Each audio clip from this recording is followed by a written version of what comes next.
Ça c'est bon, ça c'est bon. Bon, bah on va pouvoir tourner, hein.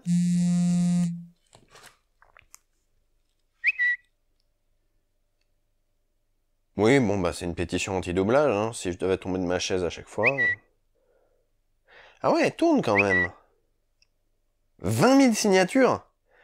Bon, bah ok, je vais regarder.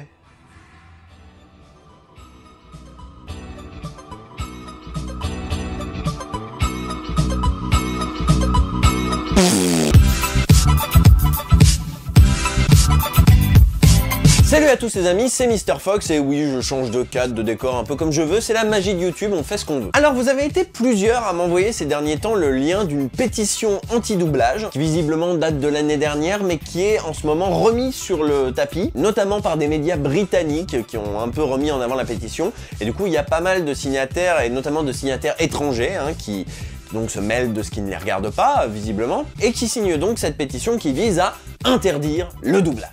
Bah oui, c'est pas comme si c'était la 30e fois qu'on nous faisait le coup. Alors à la base, j'avais pas prévu de m'attarder dessus, mais comme vous êtes pas mal nombreux à me l'avoir fait passer, j'imagine qu'elle circule un peu, donc je pense qu'il est quand même un petit peu nécessaire de la débunker. Alors, je vous propose de regarder un petit peu tout ça. Bonjour. Bonjour. Je m'appelle Delphine Tabary-Poncé. Je suis professeure d'anglais au lycée Jean Moulin à Béziers. Si on m'avait dit qu'on se battrait pour la culture étrangère à Béziers... J'essaye au quotidien d'aider mes élèves à s'améliorer dans la langue vivante que j'enseigne.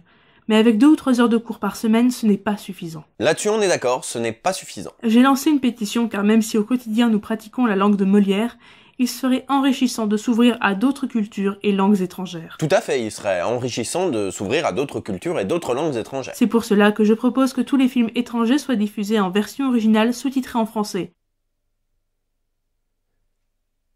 Quoi ?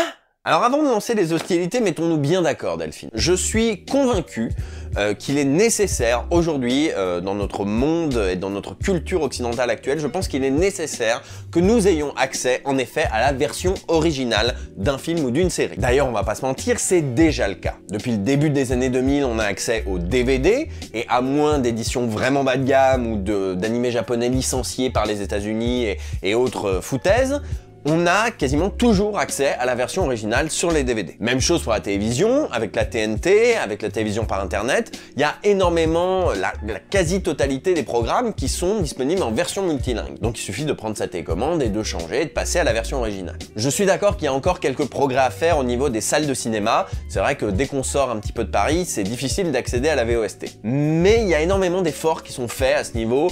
Pour avoir vécu un an à Strasbourg, je sais que le Vox diffuse maintenant de la VOST de temps en temps, et même dans des agglomérations plus modestes avec quelques milliers d'habitants, je sais qu'on diffuse de temps en temps des séances VOST, c'est le support DCP qui permet ça notamment. Donc aujourd'hui, on peut accéder assez facilement à la version originale d'un film. Là où on n'est pas d'accord, c'est que tu proposes de rendre obligatoire la VOST et d'interdire la VF. Et là, on n'est pas d'accord. Nous écoutons déjà beaucoup de chansons qui viennent d'autres pays, et que l'on peut entendre dans la langue d'origine. Alors pourquoi ne pas faire la même chose avec les films? Alors je commencerai par rappeler que si, notamment dans les années 70-80, ça nous est énormément arrivé d'adapter en français des chansons américaines. Les portes du pénitencier bientôt vont se fermer. J'y crois jusqu'au bout, je peux tout affronter. J'ai tous les courages et même la haine. Je suis superstitieux, je me mine la vie. Et je rappelle également que les Américains ont fait de même.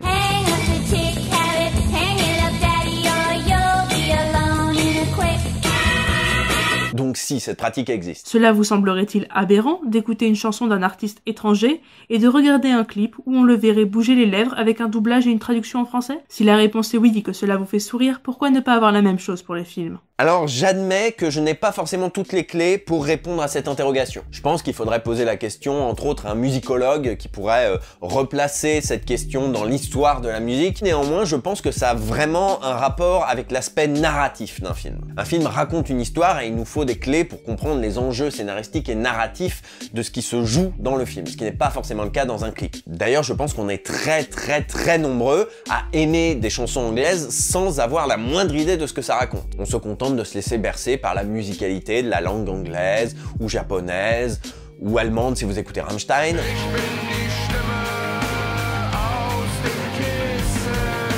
Mais dans tous les cas, on est très nombreux à ne pas savoir de quoi parlent nos chansons préférées. Et c'est d'ailleurs toujours assez amusant comme exercice de se rendre compte que les chansons qu'on aime bien, par exemple de Bob Dylan, eh ben, en vrai, elles racontent pas grand-chose d'intéressant. Tu jetais des pièces aux clochards, aux sans-abri, au temps de ta splendeur, n'est-ce pas? Il est grand temps d'évoluer et de renoncer à doubler les films étrangers. Aïe aïe aïe aïe aïe, ça y est, on rentre dans les hostilités directement. Évoluer égale renoncer au doublage. Donc là, Delphine est quand même en train de nous expliquer que ce serait un grand pas pour l'humanité, que ce serait vraiment une pierre à l'édifice de l'évolution de supprimer purement et simplement le doublage. Alors au-delà du fait que, évidemment, ça signerait la mort de tout un pan de l'industrie culturelle française, je vois pas tellement où est l'évolution dans le fait d'interdire l'accès à certaines œuvres culturelles à des gens qui ne sont pas équipés pour les comprendre.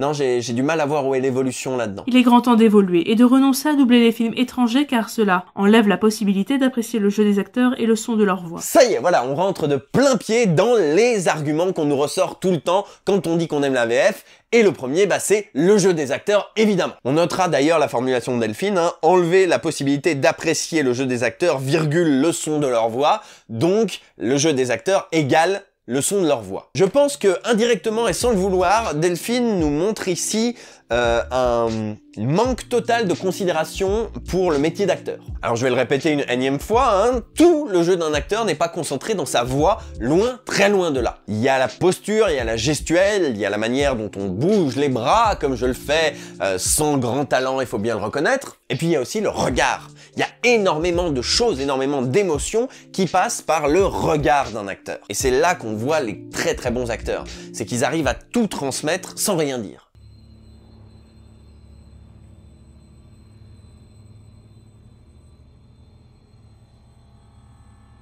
Alors évidemment, hein, la version originale permet d'écouter la voix des acteurs, ça je ne le nie absolument pas, et c'est vrai que dans certains cas c'est essentiel. De là à dire qu'on perd totalement le jeu des acteurs en les doublant, c'est, me semble-t-il, une grosse idiotie, et un mépris total une nouvelle fois pour le métier d'acteur. La traduction du dialogue original ne permet pas d'obtenir un son qui colle au mouvement des lèvres de l'acteur, et les voix utilisées pour le doublage sont souvent très différentes de celles des comédiens originaux. Souvent. Je l'attendais. Souvent. Très sincèrement, je crois que toutes mes vidéos contiennent un commentaire avec le mot souvent. Quelque chose du style, non mais j'adore tes vidéos, hein, Gurren Lagann, GTO, etc. Mais on va pas se mentir, hein, les VF d'animés japonais, elles sont souvent nulles à chier, hein. Ou encore, non mais ton émission elle est bien, hein, mais on va pas se mentir, dans 99% du temps, les comédiens français, ben ils en ont rien à foutre et ils respectent pas l'énergie du comédien japonais. Ou encore, moi j'aime pas regarder des animés censurés. Et très souvent, les animés en France, ils sont censurés. Hein. Mais c'est quoi souvent? Ça veut dire quoi souvent? Souvent, c'est rien, c'est du vent. Ça ne se base sur rien de concret. Sors des statistiques, là ça m'intéresse. Très sincèrement, toutes les personnes qui m'ont dit souvent et avec qui j'ai pu discuter par la suite, et je précise uniquement cet échantillon-là, on est bien d'accord? Eh bien, à chaque fois que j'ai discuté avec des gens qui tenaient ce discours-là, je me suis rendu compte qu'ils avaient été marqués par une mauvaise VF ou qu'ils avaient vu 10 VF à tout péter dans leur vie. Et qu'ils n'avaient pas eu de bol. Le cas classique, c'est quelqu'un qui a regardé des VF jusqu'au lycée, et puis qui un jour a regardé The Big Bang Theory en VO, et ensuite en VF, et s'est dit « Ouah, la VF de The Big Bang Theory, elle est vraiment nulle à chier, du coup toutes les VF sont nulles à chier. » La VF de The Big Bang Theory est effectivement nulle à chier, mais c'est un autre débat. Donc les gens avec qui j'ai pu discuter du sujet et qui tenaient ce genre de discours sont des gens qui majoritairement n'ont pas vu beaucoup de VF, et se sont fait leur opinion sur un très faible échantillon. Un peu comme un enfant qui a passé un très mauvais séjour dans un parc d'attractions et qui va se dire que du coup tous les parcs d'attractions sont nuls à chier. C'est touchant, c'est émouvant, c'est personnel. Mais ça se base sur rien, sur du vent. C'est un paix. On peut également constater que lorsque les films sont proposés avec un doublage, la logistique ne permet pas que la même voix soit toujours utilisée pour le même acteur. Ça c'est vrai, ça c'est vrai. Il faudra en parler à Hervé Ikovic et à la Warner. Mais je vois pas en quoi c'est un argument pour interdire le doublage. Efface la performance artistique de comédiens qui ont été choisis pour incarner un rôle. Attends Delphine, t'es déjà à ce point à court d'arguments que tu répètes le premier? Non, parce que efface la performance artistique des comédiens, c'est exactement la même chose que enlever la possibilité d'apprécier le jeu des acteurs. Mais ça on l'a déjà dit. On en est à la moitié du texte et tu te répètes déjà, t'as déjà plus rien à dire. Bon, cela dit, je suis mauvaise langue, hein, tu rajoutes l'argument Oscar. en disant incarner un rôle qui ont obtenu des récompenses pour leurs prestations. Alors soit jouons à ton jeu et revenons sur quelques rôles à Oscar. Prenons par exemple Leonardo DiCaprio. Ça faisait un moment qu'il avait envie d'avoir son Oscar et il l'a eu pour le film The Revenant. À ton avis, est-ce qu'il a eu cet Oscar pour la dizaine de répliques qu'il a dans le film ? Ou est-ce qu'il l'a eu pour l'intensité avec laquelle il nous fait comprendre le désespoir de son personnage et pourtant sa détermination à retrouver son fils au point qu'il va se fighter avec un ours? Est-ce que tu te dis pas qu'elle est là la performance quelque part? Bon, mais prenons un autre exemple, prenons une femme, prenons Nathalie Portman sur Black Swan. Black Swan, c'est un film qui parle, hein, on va pas dire le contraire. Bon, mais est-ce qu'elle a eu son Oscar pour ce genre de scène? I just wanted to tell you that I practiced the coda last night and I finished.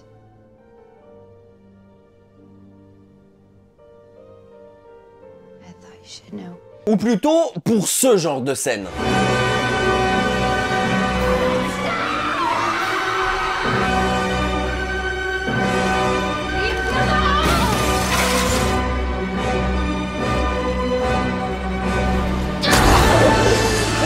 It's my turn. Moi j'ai plutôt envie de dire par là. Hein. Yeah. Prenons un autre exemple, prenons Jean Dujardin. Oui, d'accord, c'est un exemple facile. Hein. N'empêche qu'il a eu un Oscar et un prix d'interprétation à Cannes sans ouvrir une seule fois la bouche. Enfin si, il ouvre la bouche, mais il dit rien. With pleasure. Ouais, ok, il dit with pleasure. Merci. Bon, je vais pas faire une liste de toutes les performances d'acteurs qui leur ont valu des Oscars alors que c'est pas spécialement des rôles parlés. Je vais pas non plus commencer à parler de la performance capture, et notamment d'Andy Serkis, qui nous montre qu'on peut transmettre des émotions avec les capteurs qu'on a sur le visage et pas seulement par sa voix. King Kong, César, hein, voilà. Mais pour conclure un petit peu cette histoire, je rappellerai que des films comme Chantons sous la pluie ou Étoiles sans lumière ne sont pas des films de science-fiction. Ils racontent une réalité, à savoir qu'au début du cinéma parlant, on remplaçait les voix de certains acteurs par d'autres parce qu'ils avaient une voix nulle à chier. C'est pas du vent cette histoire, ça a vraiment existé. Il y avait des comédiens talentueux mais dont on remplaçait la voix parce que leur voix était naze. Et je pourrais commencer à parler du cinéma italien, de Sergio Leone, mais je crois que t'as compris l'idée. Pose des problèmes de fidélité à l'intrigue originale, notamment lorsque les personnages utilisent plusieurs langues différentes, dont celle du doublage. Bon alors voilà, dans la liste des arguments récurrents anti-doublage, je me doutais que celui-là allait finir par arriver. Mon Dieu, comment fait-on quand on a des références au français dans la version originale? Eh ben on adapte. Dans le processus du doublage, il y a un homme ou une femme qu'on appelle l'adaptateur ou l'adaptatrice, et qui se charge non seulement de traduire, mais aussi de façonner les textes, à la fois pour qu'ils correspondent aux bouches, mais également à la culture du pays qui accueille ce doublage. Donc qu'est-ce qui se passe dans ce genre de situation? Eh ben on adapte la situation, pour qu'elle reste compréhensible. Le spectateur ne peut pas se rendre compte si le dialogue initial intègre des répliques en français, car comme le film est déjà traduit en français et qu'il est donc utilisé par tout le monde, cela annule ces éléments de scénario. Non! Non! Non! No! God, please, no! Cela n'annule pas les éléments du scénario, ça les adapte. Là, t'as l'air de dire que s'il y a un élément de l'intrigue qui inclut du français et qu'il est doublé, le film est foutu. Non, ça n'annule pas cet élément du scénario. Les adaptateurs sont suffisamment talentueux pour transformer la situation pour que le sens reste. Si par exemple un personnage français a du mal à se faire comprendre parce que tout le monde parle anglais, eh bien il suffit de changer de langue, de le faire parler allemand, italien ou créole, et dans ce cas-là, la situation est respectée. L'intrigue, le ressort narratif reste le même et rien n'est perdu. On a juste adapté la situation. Alors on est d'accord que le résultat est pas toujours heureux. L'exemple du créole haïtien que j'ai cité tout à l'heure sur Ghost Dog, au final, c'était une idée de merde, et notamment à cause de la synchro qui est cataclysmique. Et on est aussi d'accord que de temps en temps, il y a des situations inextricables où on est bien embêté et où au final, cette VF est un rafistolage. Mais on va pas interdire le doublage pour Inglourious Basterds. Il ne le mérite absolument pas. Les films proposés en VOST à la télévision ou au cinéma sont encore trop rares. Voilà, donc là, définitivement, Delphine nous confirme qu'elle ne connaît absolument pas son sujet. Parce que, je le répète encore une fois, à la télévision, la quasi-totalité des films et séries étrangères sont aujourd'hui proposés en version multilingue. Alors je suis d'accord qu'on communique pas assez sur le sujet. La TNT, c'est clairement quelque chose que beaucoup de gens, y compris des gens de nos âges, n'ont pas encore compris. Mais le bandeau version multilingue au début du film, il est pas là pour faire joli. Il est là pour t'expliquer que si tu prends ta télécommande et que tu appuies sur le bouton langue, tu peux passer à la version originale. Et tu peux même désactiver ou activer les sous-titres à l'envie. ce que tous les DVD ne permettent pas. Donc je veux bien comprendre qu'on ne sait pas, mais à partir du moment où on fait une pétition sur le sujet, il convient de se renseigner un minimum. Oui, aujourd'hui à la télévision, on peut regarder de la VOST. Ça fait 10 ans qu'on peut, donc à un moment il faut arrêter. Et lorsque c'est le cas, les sous-titres s'affichent toujours avant que l'acteur parle, ce qui peut gâcher l'intrigue du film, car on sait ce qui va se passer avant même que l'acteur ouvre la bouche. Je te suis plus, Delphine. Là, tu m'as totalement perdu. Parce que là, si je lis bien, hein, tu critiques les sous-titres. Et sur le point que tu cites, oui, je suis assez d'accord, c'est un des défauts du sous-titre, qui est que si tu lis un petit peu vite, tu lis la phrase avant qu'elle soit prononcée, et c'est particulièrement gênant sur les comédies, où on te donne la chute de la blague avant qu'elle ne vienne de la bouche du comédien. Et c'est la même chose quand on voit à la fin d'une réplique 3 petits points, on se dit « Ah, il va se faire interrompre ».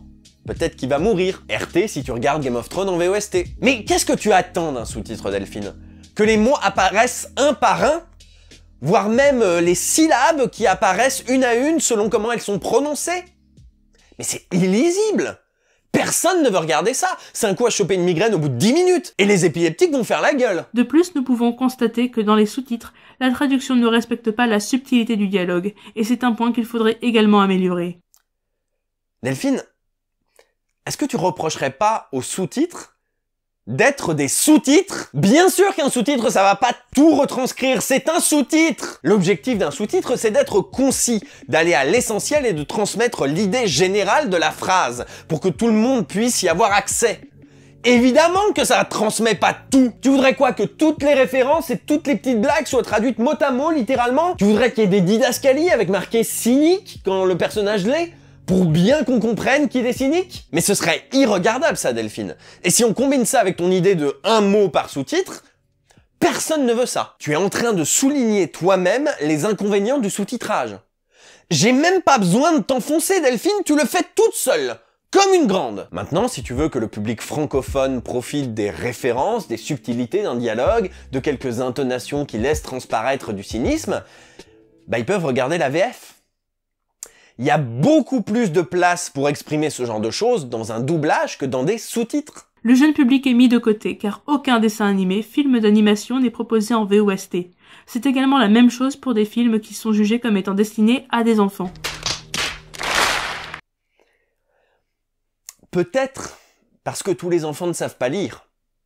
Ah oui, ça doit jouer un petit peu, oui, sans doute, oui. Non mais sérieusement, Delphine, qu'est-ce que t'as dans le crâne? Premièrement, laisse-moi te dire que les films d'animation comme les Disney, ou les Pixar, ou les DreamWorks, ou ce genre de choses, sont doublés dans tous les pays d'Europe.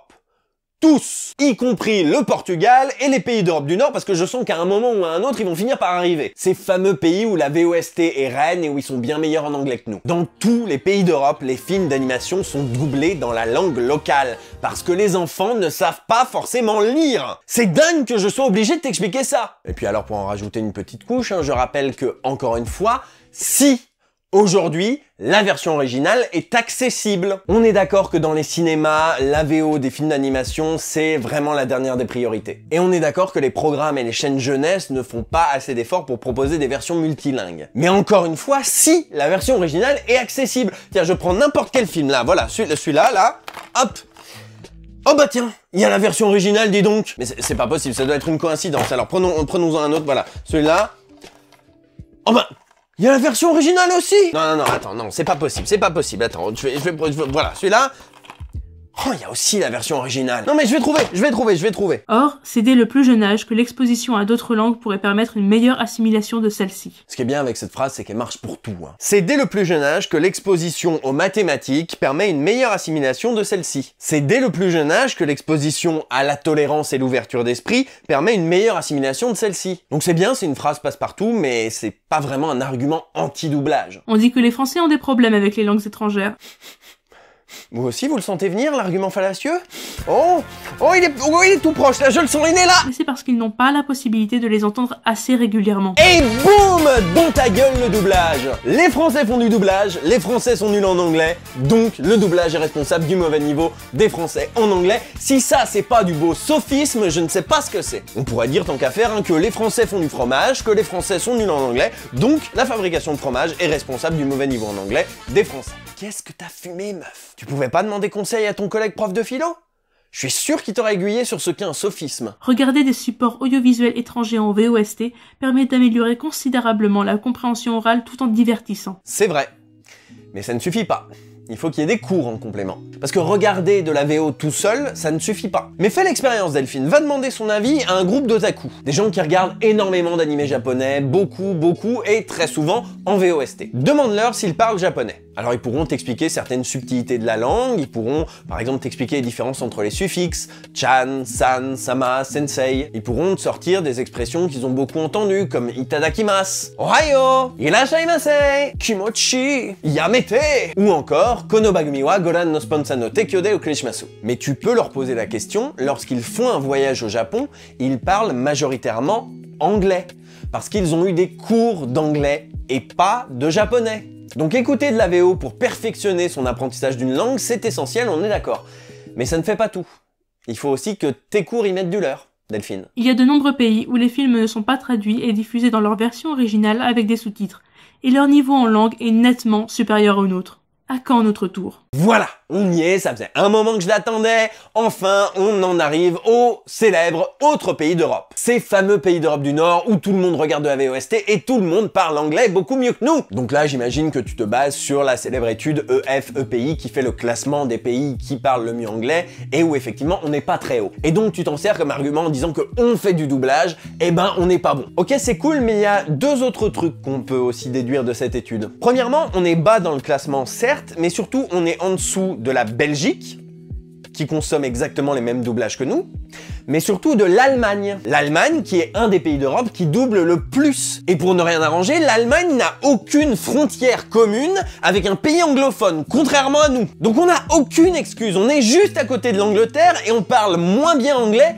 que les Allemands qui doublent eux aussi. Your argument is invalid. Deuxième chose, si on s'en réfère à une étude voisine commandée par PISA, on se rend compte qu'on est aussi très mauvais en maths et en sciences et en expression écrite. Donc plutôt que de faire des parallèles douteux entre l'éventuel mauvais niveau en langue et le doublage, ce qui on a vu est caduque avec l'exemple de l'Allemagne, peut-être qu'il faudrait plutôt remettre en question le système éducatif. Tes cours. Mais bon, c'est toujours plus facile de dénoncer les faiblesses des autres que d'observer les siennes. Et en complément, on rappellera que les pays scandinaves ont des langues aux racines germaniques, comme l'anglais.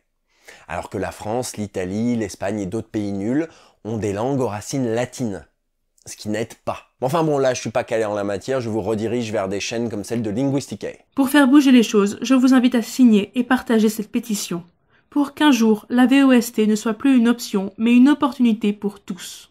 Mais tu vois Delphine, je pense que t'as raison. Je suis con à m'entêter, à rester sur mes principes. Il faut que le doublage cesse d'être une option et devienne une opportunité, une chance à saisir pour tous. Enfin, sauf les analphabètes, et les dyslexiques, et les aveugles, et les malvoyants, et les handicapés visuels de manière générale, et les enfants, et les personnes âgées. Bref, tous ces parasites-là, ces poids qui tirent notre société vers le bas et nous empêchent d'évoluer, de faire un grand pas en avant dans la vie, car n'oublions pas que nous sommes la nation française.